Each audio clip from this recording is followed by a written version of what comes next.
Atención a la última hora porque el periodista español Eduardo Inda ha revelado una cosa bastante importante sobre Juan Carlos I en esto de las demandas a Revilla y a Corina. Os voy a leer el titular porque nos ha dejado un poco de pasta de boniato. Quienes están detrás de las demandas del emérito son el exmarido de Corina y, atención, la nueva novia de Juan Carlos I, de 49 años, dicen. Se están refiriendo a su biógrafa, a Laurence Dibré. Este señor, Philip Atkins, y la biógrafa serían los cerebros de la demanda del emérito, según Eduardo Inda. Ellos, al parecer, pertenecen al círculo más cercano del monarca y son los que han instigado, según OK Diario, a Juan Carlos I para preparar esa demanda contra Revilla y también contra la princesa alemana. Este martes se conocía precisamente esa noticia, que Juan Carlos I iba a demandar a Corina y a su abogado Dante Canonica en Suiza por presuntamente atentar gravemente contra su honor al pronunciarse sobre la relación de pareja que tuvieron y en la que llegó a pedirle matrimonio. Al parecer, los actores principales de esta maniobra son el exmarido de Corina y la biógrafa francesa Laurence Dibré. En sus círculos cercanos tildan al ex de Corina, a Philip Atkins, de agresivo, mientras que a Laurence Dibré la acusan de querer ganar dinero con las memorias del emérito, que llevarán un título bastante significativo: Reconciliación. Los dos mantienen una estrecha amistad con el emérito, que se ha ido intensificando en los últimos años. Tanto es así que los dos acudieron a su 86 cumpleaños, celebrado en Abu Dhabi. Atkins, de hecho, llegó a pronunciar un discurso durante la celebración y se sentó en la mesa del monarca. Este señor es un empresario británico, se casó con Corina en el 91, se conocieron en París a finales de los 80 y su matrimonio apenas duró 4 años, hasta el 95, con una hija en común, Anastasia Atkins, que ella está en otras cosas, en la banca privada. Y de hecho, bueno, pues ahora tiene negocios con Vladimir Putin, madre mía.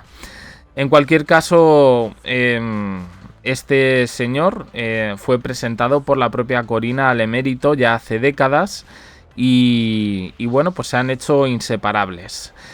Al parecer estuvo también en el infame viaje a Botsuana, en el que, estando de cacería de elefantes, Juan Carlos se rompió la cadera y fue Corina la que se encargó de evacuarle a España en su jet privado. Tras ese escándalo comienza el declive, la abdicación de Juan Carlos en Felipe. Y bueno, en un documental reciente, Philip Atkins llegó a defender a Juan Carlos contra Corina en un documental, diciendo que le había traicionado y que se llevó toda la pasta. En el caso de la biógrafa francesa Laurence Dibré, es una de las íntimas de Juan Carlos I en estos momentos, es hija de un intelectual y filósofo francés y ha estudiado historia y literatura en la Sorbona. Ya hemos hablado de ella hace tiempo porque se postuló para ser la biógrafa por ser una admiradora del emérito y también de la transición española, de la cual escribió varios libros y hasta hizo un documental. Ahora, al parecer, tras contactar con el emérito hace unos años, pasa largas temporadas en Abu Dhabi documentando su vida. Juan Carlos va contra Corina, demanda por derechos al honor. Corina dice que no ha recibido la demanda y que todo se va a llevar mediante abogados suizos. Esta ofensiva judicial llega después de lo de Revilla y bueno, aquí lo que llama más la atención es que llamen a Laurence Dibré la novia de Juan Carlos, de 49 años. Le saca pues unos casi 40 años. Pero bueno, esto de nuevo para mí pone en jaque a Zarzuela, no solo a Leticia y a Felipe, con un escándalo más protagonizado por Juan Carlos I, sino también a la reina Sofía, que se queda como la persona que observa todo y no hace absolutamente nada, cosa que me parece demencial. Respecto a la biógrafa, hay que decir que sí, que es amiga de la infanta Elena. Bueno, yo no sé si conocía este hecho o no. Imagino que Eduardo Inda y que OK Diario pues tendrán sus fuentes al respecto. Pero ya digo que, como en el caso de los audios de Bárbara Rey, hay cosas que a mí me parecen hacer daño por querer hacer daño. Y no en este caso a Juan Carlos, sino a la monarquía, a Felipe y a Leticia, porque Felipe tiene que estar trinando con este tema. No sé si Leticia, probablemente, bueno, como ella ha tenido sus problemas también con su suegro, pues dirá, bueno, se ocupan de este, no se ocupan de mí, lo cual, bueno. Y por supuesto la reina Sofía, que una vez más vuelve a estar en el disparadero. Afortunadamente ella creo que sí cuenta con más apoyo en ese sentido que el propio rey emérito, que se queja de que, bueno, que no se le ha reconocido su papel durante la transición española y durante el 23F. Por parte de los españoles, porque se está contando una historia que es un poco la excusa que da para demandar a Revilla, de ponerle como un corrupto y tal, cuando efectivamente pues no ha sido condenado. De hecho, ha sido absuelto por los juicios. Pero yo creo que más allá un poco de la fama, del exilio de Juan Carlos I, yo creo que aquí habría que mirar realmente los escándalos que están poniendo en jaque a la corona española por parte de Juan Carlos I. Por un lado, la aparición, por ir cronológicamente, la aparición de esa biografía. Por otro lado, saltarse un poco las normas con esa demanda a Revilla y la posterior a Corina. Ojo, con Revilla yo puedo tener un poco mis dudas, pero creo que con Corina sí está justificado, porque esta señora, aparte de hablar con todo el mundo, aparte de convertirse como en la femme fatal de las conspiraciones, ha hecho un podcast lucrándose y además fotografías publicadas, entre ellas una con el hijo de Corina, al lado de Juan Carlos I, mostrando un parecido innegable. No es hijo suyo, ya lo decimos, pero bueno, que creo que ha tenido bastante mala leche.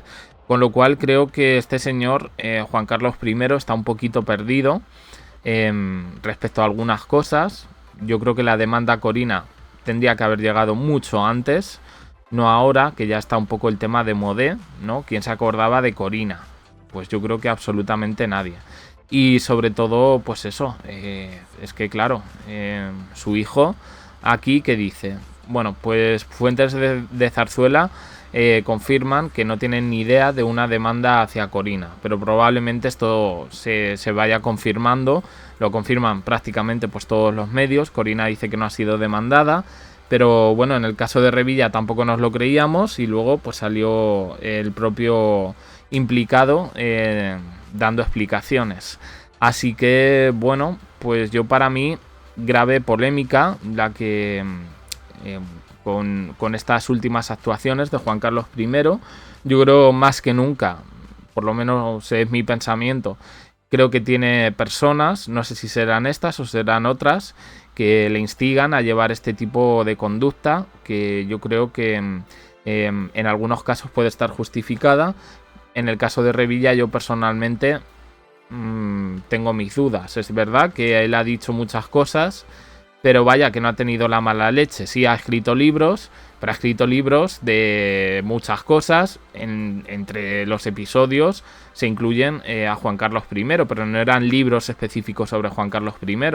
Luego yo también he leído mucho y sé que hay obras literarias en este sentido que han dicho auténticas barbaridades de Juan Carlos I. Vamos a ver si esto sigue la misma senda y si la reina Leticia, en este caso, pues le da un poquito también por hacer lo mismo. Pero hasta entonces la tradición de la monarquía era no poner demandas y dejar que hablasen. Libertad de expresión, nosotros guardamos silencio. Entiendo que todo tiene un límite, pero creo que flaco favor está haciendo Juan Carlos al reinado de Felipe VI. Es mi opinión.